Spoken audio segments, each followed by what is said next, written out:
Que la bendición divina los acompañe en este día y durante toda su semana. Un saludo muy afectuoso a toda nuestra audiencia y a quienes siempre buscan ir un poco más allá del texto superficial. Hoy vamos a ir directo al grano para analizar el capítulo 40 del libro del Génesis. Así es, encantada de estar aquí para esta nueva exploración profunda. Y bueno, para hacer este trabajo con la profundidad y el rigor que el texto exige, estamos basando nuestro análisis de hoy en las extensas notas de estudio de dos obras académicas que son fenomenales. Hablamos de la Biblia de Estudio Holman y la Biblia de Estudio Nueva Almeida Actualizada, que también es conocido como la NAA, ¿verdad? Exacto, la NAA. Son fuentes fantásticas para este pasaje. Ok, vamos a desglosar esto. Ya conocemos la historia general, o sea, la gran imagen. Pero detengámonos en la anomalía absoluta de la situación inicial. Tenemos a un joven esclavo hebreo, encarcelado en Egipto, que de buenas a primeras se encuentra compartiendo su celda con nada menos que la cúpula del equivalente antiguo al servicio secreto, de la nación más poderosa del mundo. Es un choque de mundos, definitivamente. Es que es un escenario fascinante. Mezcla política, espionaje y, bueno, misterio de la corte. Y el lugar físico donde ocurre este encuentro, no es un detalle menor. De hecho, las notas de nuestra fuente de la NAA nos señalan una ironía monumental aquí. Una ironía que configura toda la dinámica de poder en esta parte específica de la historia. Ajá, porque no están en cualquier lado. Claro, no estamos hablando de una prisión común y corriente del Estado egipcio, de esas a las que enviaban a los criminales comunes a trabajos forzados. Están encerrados en la casa del capitán de la guardia. Ahora, si prestamos atención a la continuidad del relato, el comandante que deja a este joven hebreo a cargo de estos prisioneros VIP es... Es Potifar. Exactamente, con casi total seguridad es Potifar. El mismo funcionario que lo mandó a la cárcel tiempo atrás es quien ahora confía la administración y el cuidado de estos nuevos reclusos de altísimo perfil. Esta dinámica es realmente curiosa. Yo lo pensaba el otro día. El hombre que lo condena por una supuesta traición gravísima a su propia casa, al mismo tiempo lo pone a gestionar la seguridad de su propia prisión. Es muy contradictorio si lo mira superficialmente. Totalmente.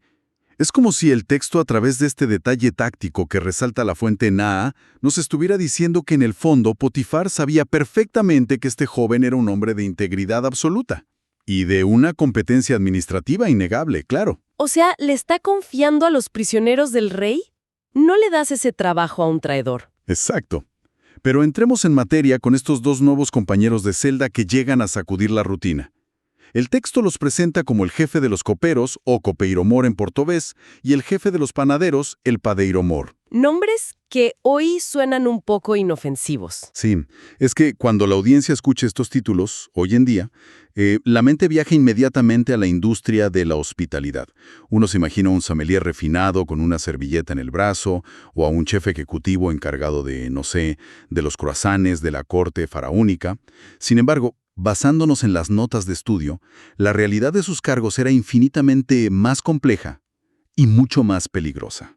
Totalmente peligrosa. Las fuentes académicas que estamos manejando son categóricas al aclarar que estos hombres no eran simples sirvientes. No paseaban por el palacio con bandejas de plata simplemente. El análisis lingüístico de los términos hebreos utilizados para describirlos es clave aquí. En particular, la palabra saris. Saris. Que suele traducirse diferente en otras partes, ¿no? Sí, aunque saris a menudo se traduce en otras partes de la literatura antigua como oficial o incluso eunuco, en el contexto específico de la corte egipcia designaba a altos funcionarios gubernamentales. Eran miembros de la élite de mayor confianza del monarca. La crema innata del gobierno. Así es. Su trabajo principal no tenía que ver con el arte culinario, sino con la seguridad nacional más estricta. Eran, a todos los efectos prácticos, el escudo humano del faraón. ¡Wow! El escudo humano. Tenían la enorme responsabilidad de probar la comida y la bebida para garantizar que no hubiera ningún intento de envenenamiento. Y esto les daba un acceso directo, íntimo y sin filtros a la persona que ostentaba el poder absoluto. Así que no estamos hablando de un despido corporativo por haber servido el vino a la temperatura equivocada o por hornear un pan demasiado duro. Lo cual plantea un escenario súper interesante. Si eran hombres de tanta confianza que literalmente ponían su vida en la línea todos los días por el rey, ¿qué clase de error cometieron para terminar pudriéndose en un calabozo? Esa es la gran pregunta. Porque el texto simplemente menciona que pecaron u ofendieron a su señor. Uno podría pensar que una mala reseña culinaria en el Antiguo Egipto te llevaba directo a una prisión de máxima seguridad, pero la connotación de esa ofensa, según nuestras fuentes, debe ser mucho más profunda. Lo que resulta verdaderamente revelador aquí es entender la cosmovisión egipcia respecto a sus gobernantes. La Biblia de Estudio NAA subraya un punto teológico y político vital, y es que el faraón no era visto simplemente como un líder estatal, no era un rey o un emperador más de la época. Era visto como algo más grande. Mucho más grande. En el complejo sistema de creencias de Egipto, el faraón gozaba de un estatus divino literal. Claro, un dios viviente. Exacto. Era considerado un dios viviente caminando sobre la tierra. El garante del orden cósmico. Un concepto que los egipcios llamaban Ma'at. Por lo tanto, cualquier falla, cualquier negligencia, por más pequeña que fuera por parte de los funcionarios encargados de su seguridad personal, trascendía la simple incompetencia laboral. Se convertía en un problema religioso. Se convertía en un sacrilegio absoluto. Era una ofensa directa contra la divinidad misma. Y esto explica por qué la reacción fue tan fulminante y por qué dos de los hombres más poderosos del país fueron despojados de sus títulos en un solo instante y arrojados a este limbo penitenciario sin un proceso judicial aparente. Claro, intentar imaginar la atmósfera dentro de esa celda resulta verdaderamente opresivo. Tienes a dos burócratas de la más alta élite egipcia, hombres acostumbrados a la seda, al oro, a la luz del sol del Palacio Real, y de repente se ven sumidos en la oscuridad, la incertidumbre y el terror constante a una ejecución inminente. Y comparten este espacio cerrado con un esclavo extranjero. Un contraste brutal. Además, el texto indica que pasan, cito textualmente, muchos días en esta situación, lo cual debió ser una tortura psicológica enorme, una espera agónica. Hasta que, bueno, llegamos al evento catalizador de esta historia, la noche de los sueños. Aquí cambia todo el ritmo del relato. Sí. Durante la misma noche, ambos oficiales tienen un sueño. A la mañana siguiente, el joven hebreo entra a hacer su ronda de rutina y los encuentra turbados. Están visiblemente angustiados, con rostros demacrados y tristes. Ahora, yo me imagino que estando en una antigua mazmorra egipcia, la depresión sería la norma de todos los días. Pero esta angustia matutina parece tener una raíz muy específica y diferente. Lo fascinante aquí es que es una angustia que nace de un choque directo contra su propio sistema de creencias. Verás, en el Antiguo Egipto, y de hecho en todo el Medio Oriente antiguo, los sueños no se interpretaban bajo la lupa psicológica moderna que tenemos nosotros. Nada de psicoanálisis freudiano. Nada de eso. No eran vistos como manifestaciones del subconsciente o el mero resultado de las tensiones del día anterior. Eran considerados canales directos de comunicación divina. Eran presagios enviados por los dioses que contenían información encriptada sobre el futuro inminente. Información vital para su supervivencia. Exacto. Así que el terror que sienten el copero y el panadero no se debe únicamente a las imágenes aterradoras o confusas que vieron mientras dormían. La verdadera crisis, el meollo del asunto, es el aislamiento forzado en el que se encuentran. Claro, porque están atrapados. Al estar encerrados en esa prisión, en la casa de la guardia, han sido cortados de todo acceso a la infraestructura intelectual del palacio. No pueden consultar a los magos, no pueden ir a los sacerdotes o a los sabios profesionales de la corte, y estas eran las personas que poseían los extensos manuales y las enciclopedias de símbolos necesarios para interpretar estos presagios. O sea, es como recibir una notificación encriptada de altísima prioridad en tu teléfono. Una que sabes que contiene la fecha de tu propia muerte o de tu salvación. Y estás atrapado en un búnker subterráneo sin la contraseña para abrir el archivo. Es una analogía perfecta. Tienen el mensaje, lo tienen ahí mismo, pero les falta el decodificador. Y aquí es donde las notas de estudio de nuestras fuentes arrojan una luz lingüística fascinante sobre cómo el propio texto bíblico maneja este concepto de los sueños. Precisamente. Y aquí entra la Biblia de Estudio Holman, que aporta un dato lingüístico clave que enriquece muchísimo nuestro análisis. Se centra en la palabra hebrea específica utilizada para soñar en este pasaje, que es shalam. ¿Shalam? Sí, shalam. Y este término aparece nada menos que 14 veces solamente dentro del libro de Génesis.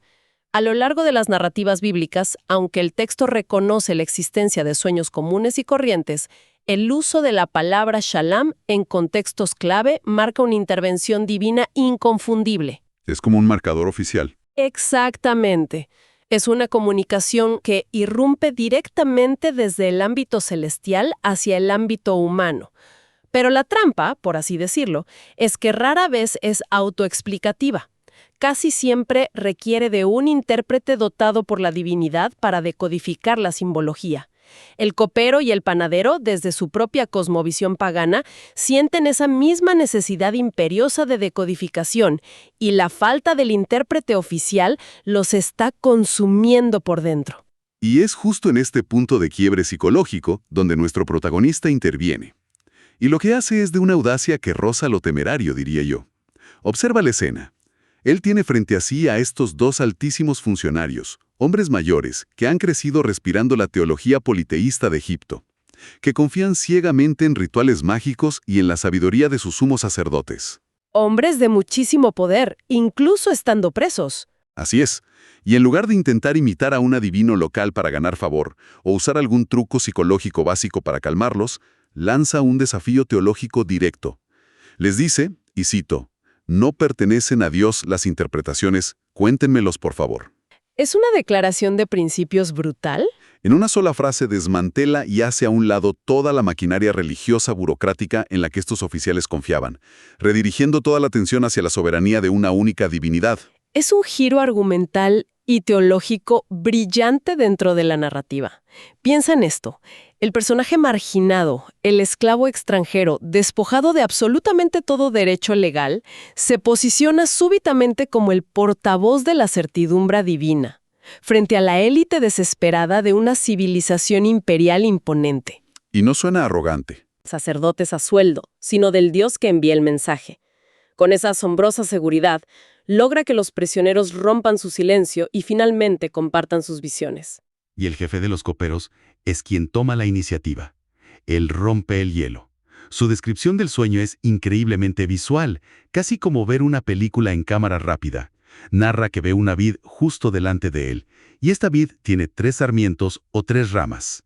Y de repente, la planta cobra vida a una velocidad antinatural. Una aceleración botánica imposible. Claro, brota, surgen las flores, y casi de inmediato los racimos se llenan de uvas maduras. La acción culmina cuando él mismo toma la copa del faraón, que misteriosamente ya tiene en la mano, exprime el jugo de esas uvas frescas directamente en la copa y se la entrega en la mano al soberano. Hay una cantidad de vitalidad y movimiento en esas imágenes que es impresionante. Desde una perspectiva simbólica, es un sueño que rebosa vida y restitución, pero claro, aún requiere la precisión matemática que solo la interpretación divina puede otorgar. Basándonos en las notas de nuestras fuentes, vemos cómo se decodifican los símbolos sin ningún tipo de ambigüedades. Cada elemento tiene un valor exacto. Así es, los 3 sarmientos representan exactamente 3 días de tiempo real. El núcleo del mensaje es que, en el plazo de esas 72 horas, el faraón va a levantar la cabeza del copero. Levantar la cabeza. Una frase clave. Muy clave. Esta expresión específica, levantar la cabeza, es un modismo antiguo del idioma que denota exaltación, perdón y restitución de estatus.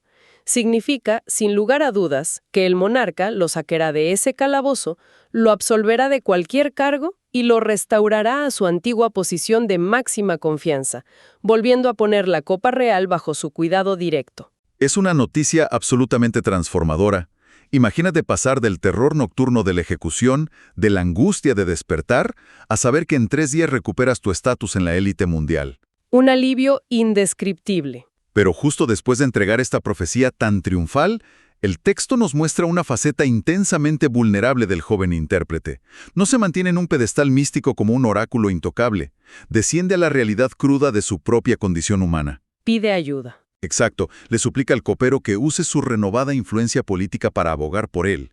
Le pide compasión, pidiéndole que hable de él al faraón para poder salir de esa casa de encierro. Y añade una breve pero contundente defensa legal de su situación. Recalca que fue secuestrado, robado de la tierra de los hebreos, y que una vez en Egipto no cometió absolutamente ningún delito que justificara que lo arrojaran a esa mazmorra, o, como algunas traducciones más literales dicen, a esa cova o pozo. Y esa elección de vocabulario es fascinante. La palabra traducida como cova o pozo encierra un eco literario y emocional profundísimo en el texto. Las fuentes de estudio, particularmente la NEE, conectan esta palabra directamente con los capítulos anteriores de la historia de este joven, remitiendo al pozo seco donde sus propios hermanos lo arrojaron antes de venderlo como esclavo. Es como un patrón que se repite en su vida. Es una forma narrativa de subrayar que toda su trayectoria ha sido un ciclo de descensos inmerecidos a la oscuridad, a fosos literales y metafóricos. Al usar esa imagen tan potente, está apelando desesperadamente al sentido de humanidad y gratitud del copero. Espera que la alegría inmensa por la vida que acaba de serle garantizada se traduzca en un acto mínimo de justicia hacia quien le entregó la buena noticia. Pero, como suele suceder en estas narrativas antiguas, la historia toma un giro bastante oscuro inmediatamente después. El jefe de los panaderos ha estado escuchando toda la conversación en silencio. Y claro, al ver el resultado tan increíblemente positivo para su colega, se llena de confianza. Y aquí es donde se pone realmente interesante y trágico. Sí, el panadero decide contar su propio sueño, animado por este repentino ambiente festivo en la celda. Describe que llevaba 3 cestos de pan blanco, o cestos de mimbre según detalla la investigación lingüística, apilados sobre su propia cabeza. En el cesto superior, el que estaba expuesto al aire libre, había toda variedad de manjares horneados destinados para el faraón. Sin embargo, a diferencia del copero, él no le entrega nada al rey en su visión. Las aves del cielo descienden y comienzan a comerse los manjares directamente de la canasta que lleva sobre la cabeza. Una imagen muy inquietante. Es lo que yo digo. Lo que resulta verdaderamente extraño es, si el panadero acababa de escuchar que los 3 sarmientos del copero eran 3 días de espera para una acción real, ¿por qué no le pareció alarmante que unas aves estuvieran comiendo el tributo sagrado del rey? ¿Acaso simplemente ignoró un presagio tan visualmente perturbador porque estaba completamente cegado por el optimismo contagioso del copero? Esa es una excelente observación analítica, y las fuentes la abordan. Si conectamos esto con el panorama general del Antiguo Oriente Próximo, el simbolismo de las aves era muy polifacético y a menudo bastante traicionero. No siempre significaban algo malo. No siempre. Las aves podían representar mensajeros divinos o, en ciertas culturas, la presencia misma de los dioses consumiendo una ofrenda. Es muy probable, como sugieren los estudiosos del periodo, que el panadero, en su profunda desesperación por aferrarse a una esperanza, interpretara erróneamente el símbolo. Pensó que los dioses estaban aceptando su ofrenda directamente de su cabeza, y lo tomó como una señal de favor divino. Un error de cálculo fatal. Fatal, porque su optimismo se estrella contra el inquebrantable contraste de la revelación divina que recibe a continuación. Manteniendo la misma estructura matemática del primer sueño, se le informa que los 3 cestos también equivalen a 3 días de tiempo real. Pero el destino trazado es diametralmente opuesto. Y aquí es donde las fuentes de estudio subrayan el uso de un sombrío e inquietante juego de palabras en el idioma original hebreo. El mismo verbo, ¿verdad? Así es, al copero se le dijo que el faraón levantaría su cabeza en señal de honor. Al panadero se le anuncia que el faraón levantará tu cabeza de sobre ti. ¡Wow! Un ligerísimo cambio de preposición, de sobre ti, que marca la frontera absoluta entre recuperar la vida de lujos y enfrentar una muerte brutal. Es una profecía ineludible de ejecución, específicamente mediante decapitación inicial. Las notas de la Biblia Holman y de la NAA no escatiman en adentrarse en los macabros detalles históricos de lo que esta sentencia implicaba en el contexto penal egipcio. Que no era nada compasivo. Para nada. Tras la ejecución, el cuerpo del condenado no recibía sepultura, lo cual era aterrorizante para la mentalidad egipcia, que estaba obsesionada con la preservación del cuerpo para la vida en el más allá. Claro, sin cuerpo no hay eternidad para ellos. Exactamente. El cadáver sería colgado o empalado públicamente en un madero. Y aquel detalle de las aves comiendo los manjares, que el panadero malinterpretó ingenuamente como una buena señal, simbolizaba trágicamente a las habas de rapiña, que descenderían para devorar su carne mientras su cuerpo estuviera expuesto a los elementos. Era el castigo definitivo, la máxima deshonra física y espiritual posible en ese mundo antiguo. Es una atmósfera densa, súper pesada. Nos encontramos con dos hombres sentados en la misma celda fría, escuchando que en un plazo exacto de 72 horas sus destinos se van a bifurcar de la manera más extrema posible. Uno va al regresar al lujo, a la luz y a la intimidad del poder, y el otro enfrentará una ejecución pública humillante y la aniquilación espiritual según sus creencias. Y así es como la narrativa nos lleva inexorablemente hacia el cumplimiento de estas palabras. Llega el esperado tercer día. Y resulta que este no era un día más en el calendario administrativo o burocrático de Egipto. Coincidía con el cumpleaños del mismísimo faraón. Y es en este punto exacto donde el contexto histórico proporcionado por las Biblias de estudio resulta deslumbrante. Las notas de la Biblia Holman explican que, en la cultura del antiguo Egipto, el término traducido como cumpleaños podía referirse ciertamente al aniversario biológico del monarca, pero con mucha más frecuencia y con muchísima más pompa, designaba el aniversario de su coronación o ascenso al trono real. Una celebración cívico-religiosa.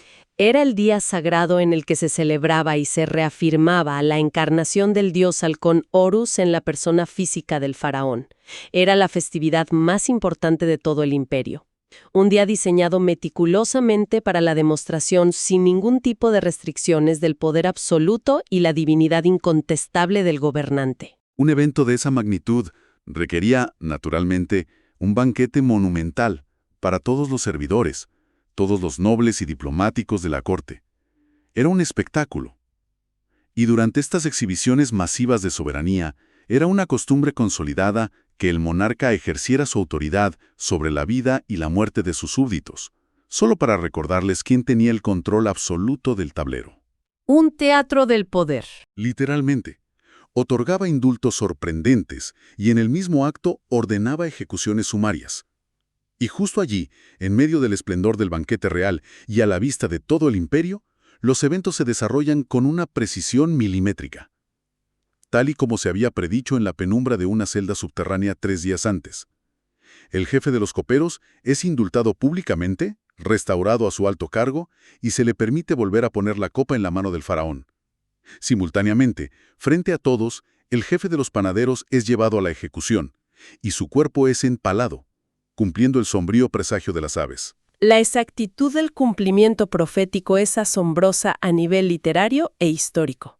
Pero luego viene el golpe bajo de la historia. Así es. Despliegue tan abrumador de conocimiento profético, y tras escapar de las garras mismas de la muerte, la primera acción del copero sería usar su recién recuperado acceso al faraón para hablar sobre este joven esclavo que le devolvió la esperanza. Era lo mínimo que podía hacer. Es lo que cualquiera de nosotros esperaría si le salvamos la vida a alguien. Sin embargo, el texto bíblico nos asesta un golpe de un realismo desgarrador. La narrativa de este episodio concluye con una brutal sequedad.